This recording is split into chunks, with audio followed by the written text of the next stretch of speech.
Me again. All right. Last one, I promise. I have nothing more to say after this.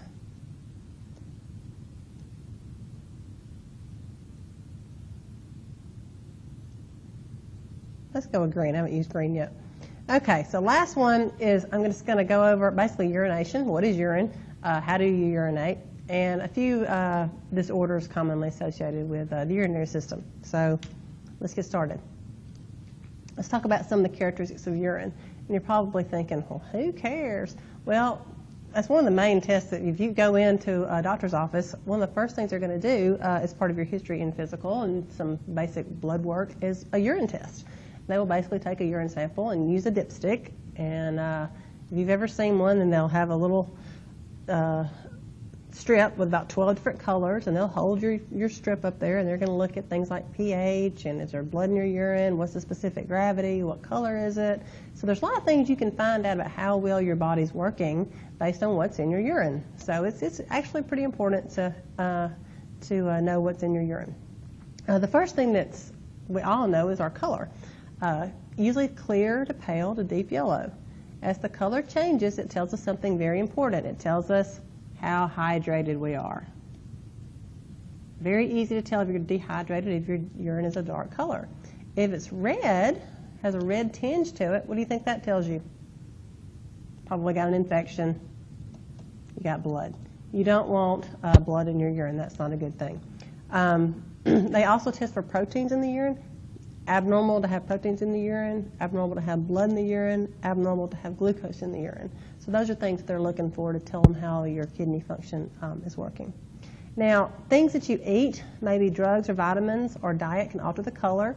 You probably know that. You've probably had maybe drank some funky Kool-Aid or taken some kind of medicine. The next thing you know, your pee turned blue or something like that. So some of those dyes will pass on through your kidney, and you can change the color of your urine. A cloudy urine can indicate that you have a urinary tract infection. So if you need to do the urine sample and you look at it and it's real milky colored, that's probably not good. Probably have a urinary tract infection. So a lot of things to learn just from a urine sample. It really shouldn't have very much odor. It should actually be a little aromatic, a little floral when it's fresh. But as it ages, if you let it sit there for a little while, you're going to start smelling the ammonia, kind of that astringent smell. And it can be, again, that odor can change based on what you eat or maybe some drugs. Eat asparagus. If you don't know what I'm talking about, go try it. If you eat asparagus within maybe an hour, you go to the bathroom, you will smell the asparagus smell. So things will come through your urine. The pH. It's usually slightly acidic, somewhere around 6, but it can range anywhere from 4.5 to 8. If you have things like diet can change your pH, vomiting can change your pH, urinary tract infections can change your pH. So that's, again, a good indicator of what's going on if you have a change in your pH of your urine. It's mostly water. 95% of urine is water, about 5% solutes. It's going to have some sodium, maybe some potassium, things like that. Urine, uric acid, creatinine. Here we go, sodium, potassium, phosphate, sulfates, calcium, magnesium, bicarbonate. All these things can show up in your urine.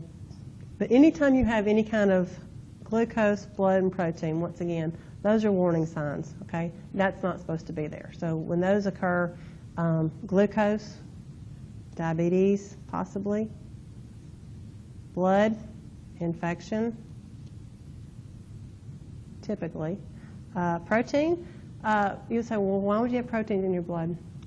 A lot of times you see protein as it's a side effect of unchecked diabetes and unchecked high blood pressure. Diabetes and high blood pressure tend to basically break down that filtration membrane in the glomerulus, and so then what was supposed to block those proteins now doesn't work anymore. It's ineffective, and proteins are now spilling into the urine. So diabetes and blood pressure unchecked will damage the kidney and basically allow you to spill those proteins, and you don't want that to happen either. The ureters or ureters, I've heard it said both ways. I say ureters. Some people say ureters. Basically, that's just the tubes, takes the urine from the kidney to the bladder. They enter the base of the bladder, and as the bladder pressure increases, the distal end of the ureters will close. It will prevent backflow. You've always heard, make sure you relieve your bladder. You don't want backflow into the ureters. It shouldn't happen, but people who tend to not go to the bathroom, especially when you first start school and you don't have time in high school to go to the bathroom, people will start to have a buildup of pressure and some backflow, and that causes infection. So if you have a full bladder and you need to go. You do not want to have this problem, okay? Because it's not supposed to happen, but if you don't go to the bathroom and relieve your bladder pressure, it will. And that is not a fun thing to deal with. All right, here's your bladder, which is basically just a storage facility. It's on the pelvic floor, retroperitoneal to the pelvic floor. In males, remember, there's a prostate gland that surrounds the neck, okay? And in females, it's anterior to the vagina and the uterus. You guys should hopefully know that by now. You have something called the trigony, which is basically means triangle. It's basically this triangle between where the ureters come in and the urethra. And because it's the most inferior part of the bladder, when you relieve your bladder, there's usually about 10 mLs of urine that kind of stays in there. Even when you've relieved yourself, you're going to have some urine left in there. And this is just a little holding spot. And so this is where, if you're going to get a bladder infection, it's typically going to be here, especially in females. This is a really short distance. It's really easy for stuff, bacteria to get inside the urethra and up into the bladder. It just kind of sits there, nice, warm, moist place. Get a bladder infection. All right. And then, of course, you have your urethra, which is the exit of the urine outside the body. And it's under control of two sphincters. You have an internal sphincter and an external sphincter. You have an involuntary internal smooth muscle sphincter, and you have a voluntary skeletal muscle one. And this is the one that you have to learn to control when you learn to potty train. You get control of it. It's also the one that tends to wind up stretched after you've had a child and your pelvic floor, all those muscles are stretched. And it tends to stretch that levator ani and it tends to affect that muscle as well, so it's hard to hold your urine. I'll talk about that. If you had my 201, I know what you guys are all doing at the red light, right? You're all doing your Kegel exercises.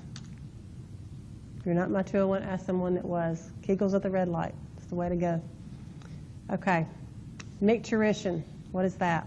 That's just urination. That's a fancy word for urinating or avoiding your urine. You have a muscle called the detrusor muscle, which is around here. I don't think I have a picture of it. Oh well. Okay. The detrusor muscle, which basically is going to contract, and it's a contraction by the autonomic nervous system. And you have to open the internal sphincter, again, autonomic, so involuntary. So once that detrusor muscle starts to contract and that involuntary internal sphincter starts to open, you're ready to go to the bathroom. But you have final control, okay? Your somatic nervous system is in control of that external urethral sphincter. So you can decide when you want to go to the bathroom. So what basically happens is, I'm just going to draw this out. I couldn't find a slide that I like, so I'll just kind of talk you through it. So basically, here comes the ureters, and the urine is filling up, okay? And it can hold about 400 mLs. It holds a fair amount, actually. So it fills up. And if you remember on the stomach, see, I may have a picture of that. Remember Ruji? Those kind of little folds allow the stomach to spread and bulge out after Thanksgiving dinner. Same thing inside the bladder. So it's about this big, but as it starts to fill with urine, it will start to stretch.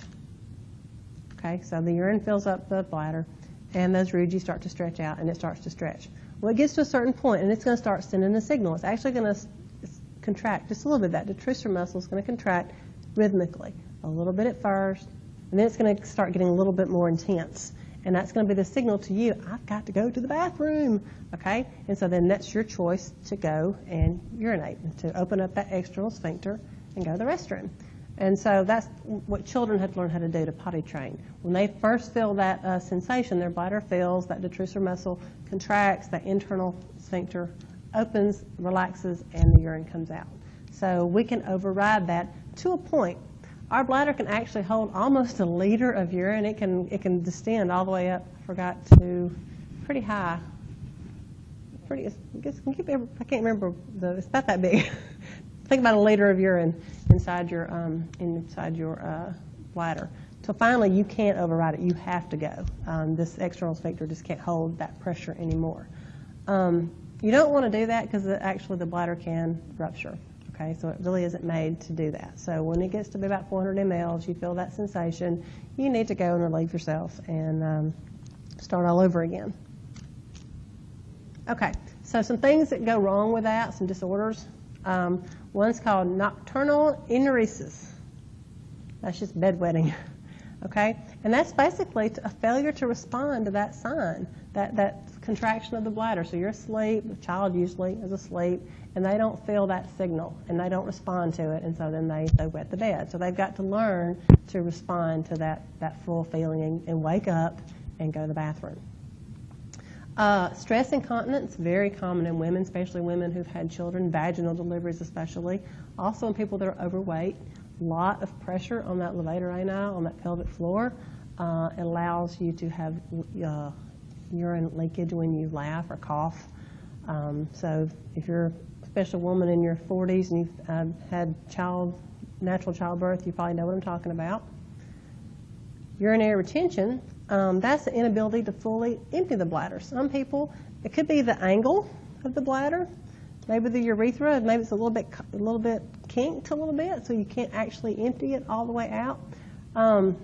If you can't empty the bladder, that's going to leave more urine in that trigony area, and so it's going to open you up for more infection. So urinary retention is not a good thing, and you really see it a lot in men with enlarged prostates. Where's the prostate? Right here. Kind of squeezing down, so they tend to hold on to urine, and that tends to open them up for more urinary tract infections. Another thing you might see, kidney stones.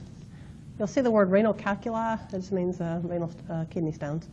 And basically that's just a stone that's formed in the renal pelvis of the kidney, and it's just basically a salt, a crystallized block of calcium or magnesium and uric acid. And for some people, they just happen. There's nothing you can do about it. Sometimes you can change your diet to try to reduce how much calcium you have or reduce your formation of kidney stones. If they're really big, they'll block the ureter and cause pressure and cause urine to back up into the kidneys. They typically are sharp little crystals. So you can imagine this little sharp crystal going through the ureter or through the urethra. It can be very painful. If you have chronic ones, you may, like I said, lead to urine retention because you may block the ureter, or it may hurt so bad you don't even want to go to the bathroom. It can also, it can be due to bacterial infections. It can also be due to increased calcium in the blood, and it may be increased pH of the urine can form kidney stones.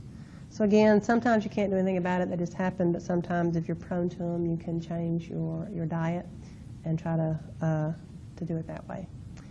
If it won't pass, if you don't pass the kidney stone, they'll basically zap it with little, basically sound waves, and they'll basically bust it up to small pieces, and you'll pass it right on through.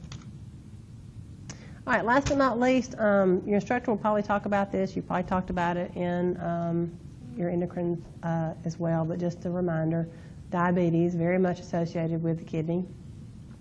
Diabetes is from the Greek word to mean siphon or run through, and so basically it is an excessive urine formation.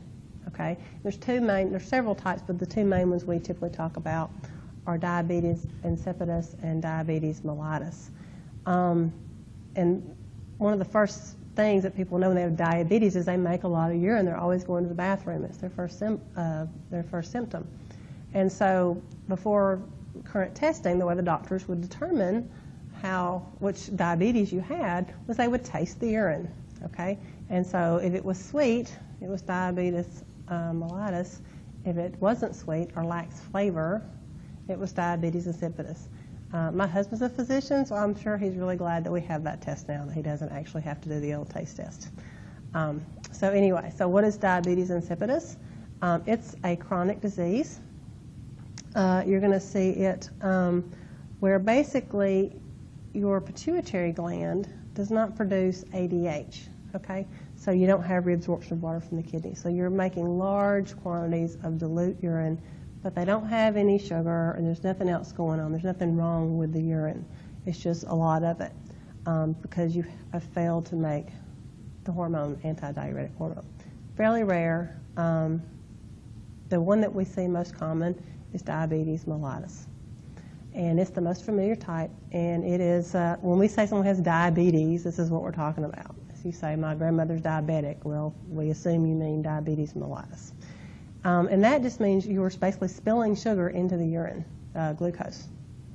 And it's because either a lack of the hormone insulin or a lack to, you don't respond to it anymore. You don't respond as well as you used to. So the hormone insulin is responsible for diabetes mellitus. So basically you have high blood sugar. So that means a lot of sugar is being put into the filtrate. And so when your nephron's trying to process that, it can't reabsorb all the sugar, so the excess sugar is spilled out. That excess sugar is holding on to that water, and you're making more urine. We have two types of diabetes, 1 and 2. 2 is typically called juvenile diabetes. You usually see it before someone's age 20. You don't make any insulin. Your pancreas doesn't make insulin at all, and that's type 1. So you have to take insulin, have a pump or something like that. Type 2, you associate that with obesity, usually later onset. And you still may have insulin. It doesn't mean you're not making insulin anymore. We do have insulin, you just don't use it effectively anymore, so you tend to have high blood sugar. Both of these, like I said, they cause wear and tear on not only the vessels of the kidney, but also the vessels on the eye. So you tend to have diabetic blindness due to diabetes can also result if it's untreated. Okay, I think that is all I'm going to talk about today. I hope you've learned something. Like I said, if you have any questions, please come find me, ask your instructor, and good luck with the rest of your studies. Thank you.